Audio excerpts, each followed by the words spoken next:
Hello दोस्तों, आज हम पेपर कोड 824 आईओ कक्षा 10 विज्ञान सन 2024 जो अभी थोड़ी देर पहले हुआ है उसे हम सॉल्व करेंगे।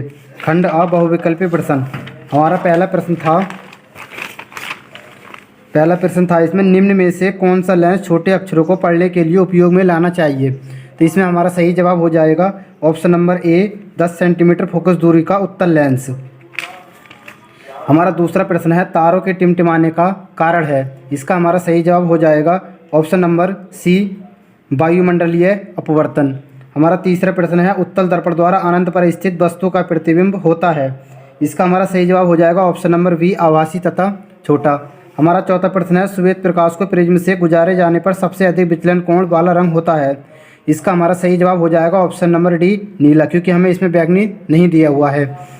हमारा पांचवा प्रश्न है कॉलम ए में दी गई मात्रकों का सुमेलन कॉलम बी में दी गई भौतिक राशियों से कर सही सुमेलन सही विकल्प चुनिए। तो हमारा ओम मात्रक होता है किसका, ये प्रतिरोध पे चला जाएगा। वाट हमारा विद्युत शक्ति का मात्रक होता है। एम्पियर विद्युत धारा का मात्रक होता है। वोल्ट विद्युत विभवांतर का मात्रक होता है। अतः हमारा इसका विकल्प नंबर 5 में का ए सही हो जाएगा। पहला दूसरे का ओके ए सही हो जाएगा इसका। हमारा छठा प्रश्न है आर व 2R प्रतिरोधों के दो तारों को पहले श्रेणी क्रम तथा बाद में समांतर क्रम में जोड़ा जाता है यदि दोनों दशाओं में कुल प्रतिरोध क्रमशः R1 तथा R2 हो तब R1/R2 का मान होगा। इसे हम सॉल्व करते हैं। हमें इसमें दो प्रतिरोध दिए हुए हैं R1 व R2। हम इन दोनों प्रतिरोधों को पहले श्रेणी क्रम में जोड़ लेते हैं। तो श्रेणी क्रम का फॉर्मूला होता है R1 बराबर R1 प्लस R2। ये R1 व R2 के मान लेते हैं तो ये R प्लस 2R हो जाएगा। R1 हमारा कितना आ जाएगा, ये 3R आ जाएगा यहाँ से।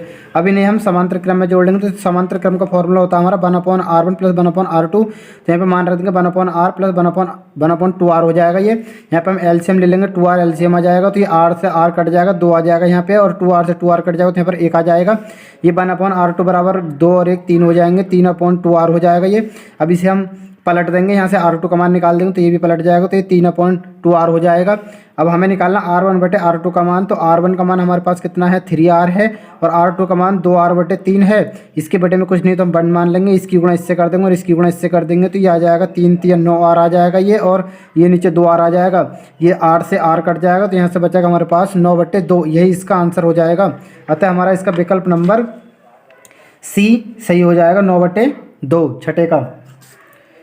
हमारा सातवां प्रश्न था चित्र में दर्शाए गए इलेक्ट्रॉन पर चुंबकीय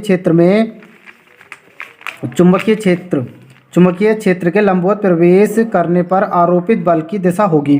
तो इसका हमारा सही जवाब होगा ऑप्शन नंबर सी कागज के तल के लंबवत नीचे की ओर। हमारा आठवां प्रश्न है प्रोपेनल में क्रियात्मक समूह है। इसका हमारा सही जवाब होगा ऑप्शन नंबर ए CHO। हमारा नवा प्रश्न है उदासीन घोल का pH मान है। इसका सही जवाब होगा ऑप्शन नंबर ए 7। हमारा 10वां प्रश्न है निम्नलिखित में कीटोन है। इसका सही जवाब होगा ऑप्शन नंबर सी प्रोपेनॉन। आइए इस प्रश्न को हल करते हैं। हमारा 11वां प्रश्न है ठंडे जल में हाइड्रोजन गैस बनाने वाला तत्व है। हमारा इसका सही जवाब होगा ऑप्शन नंबर सी के। हमारा 12वां प्रश्न है कार्बोनेट अयस्क की सीमित वायु में उच्च ताप तक गर्म करके ऑक्साइड प्राप्त करने की क्रिया है। इसका सही जवाब होगा हमारा ऑप्शन नंबर ए निस्थापन। हमारा 13वां प्रश्न है रासायनिक अभिक्रिया CuSO4 plus FeFeSO4 plus Cu है। इसका सही जवाब होगा हमारा ऑप्शन नंबर 13 का ऑप्शन नंबर हो जाएगा इसका बी विस्थापन अभिक्रिया। स्वपोषी पोषण के लिए आवश्यक है। स्वपोषी पोषण के लिए आवश्यक है तो इसका सही जवाब होगा ऑप्शन नंबर डी इनमें से सभी की जरूरत होती है स्वपोषी पोषण के लिए। 15वां प्रश्न है निम्नलिखित में से कौन सा पादप हार्मोन है। तो इसमें हमारा पादप हार्मोन है ऑप्शन नंबर इसका बी सही हो जाएगा साइटोकाइनिन। 16वां प्रश्न है परागकोश में होते हैं। तो इसका सही जवाब होगा ऑप्शन नंबर सी परागगण।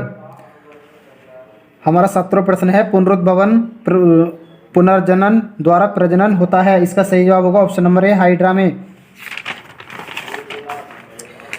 हमारा 18वां प्रश्न है दो तंत्रिका कोशिका के मध्य खाली स्थान को कहते हैं। दो तंत्रिका कोशिका के मध्य खाली स्थान को कहते हैं तो इसे कहते हैं सिनेप्स। ऑप्शन नंबर इसका ए सही हो जाएगा। 19वां प्रश्न है निम्न में कौन एक पारितंत्र में उत्पादक का उदाहरण है। इसका हमारा सही जवाब हो जाएगा 19 का सी हरे पौधे। हमारा 20वां प्रश्न है मेंडल ने अपने प्रयोग में मटर के पौधे के किन लक्षणों का अध्ययन किया? तो गोल झुर्रीदार बीज, लंबे बौने पौधे, सफ़ेद बैगनी फूल। तो इनमें से ये सभी का उसने अध्ययन किया था, तो इसको जाएगा ऑप्शन नंबर डी, इनमें से सभी। आगे देखते हैं हम इसको न्यूमेरिकल को हल करते हैं। 500 वाट का रेफ्रिजरेटर 12 घंटा प्रति उपयोग में लाते हैं। रेफ्रिजरेटर द्वारा 30 दिन तक कितनी किलोवाट घंटा ऊर्जा का उपयोग किया जाता है? तो इसमें हमें दिया है P बराबर 500 वाट दिया है। इसमें हमें P बराबर हमें दे रखा है इसमें 500 वाट। P बराबर 500 वाट दे रखा है हमें। वाट को हम किस में किलोवाट में चेंज कर लेंगे, तो 1 किलोवाट बनाने के लिए हम इसमें 1 हर्ट्ज क्या लगा देंगे, भाग लगा देंगे। ये तो 1 जीरो से 1 जीरो कट जाएगा, 2 जीरो से 2 जीरो कट जाएंगे। ये 5 से ये 5 को एक बार कटेगा, 5 से 10 काटेंगे तो ये 2 बार कटेगा, 5 से 1/2 आ जाएगा, 2 से 1 को भाग लगाएंगे तो ये 0.5 किलोवाट प्रति घंटा आ जाएगा। पी का मान हमारा। अब हमें निकालना 12 घंटे प्रतिदिन उपयोग किया जाता, तो 12 घंटे में वो कितनी ऊर्जा ले रहा है। तो 12 गुणा क्या कर देंगे, 12 गुणा में 0.5, तो ये आ जाएगा 12 पंजे 60 आ जाएगा। 1 के बाद में पॉइंट, तो 1 के बाद में पॉइंट आ जाएगा, तो ये आ जाएगा 6 किलोवाट प्रति घंटा। अब निकाल देंगे हम 30 दिन में प्रयोग की गई ऊर्जा निकाल देंगे। तो 30 और गुणा में क्या कर देंगे हम 6, क्योंकि प्रतिदिन वो 6 किलोवाट प्रति घंटा ऊर्जा ले रहा था। तो क्या आएगा 30 गुणा में 6 और 6 × 18, 1 जीरो तो 1 जीरो आएगा, 180 किलोवाट प्रति घंटा। इतनी ऊर्जा वो 30 दिन में ले रहा था। इसका ये सही जवाब हो जाएगा। इसमें पूछ रहा था निम्नलिखित यौगिकों के IUPAC नाम लिखिए। तो इसमें IUPAC नाम एसिटिलीन का IUPAC नाम हो जाएगा एथाइन, और एसिटिक अम्ल का IUPAC नाम हो जाएगा एथेनोइक अम्ल।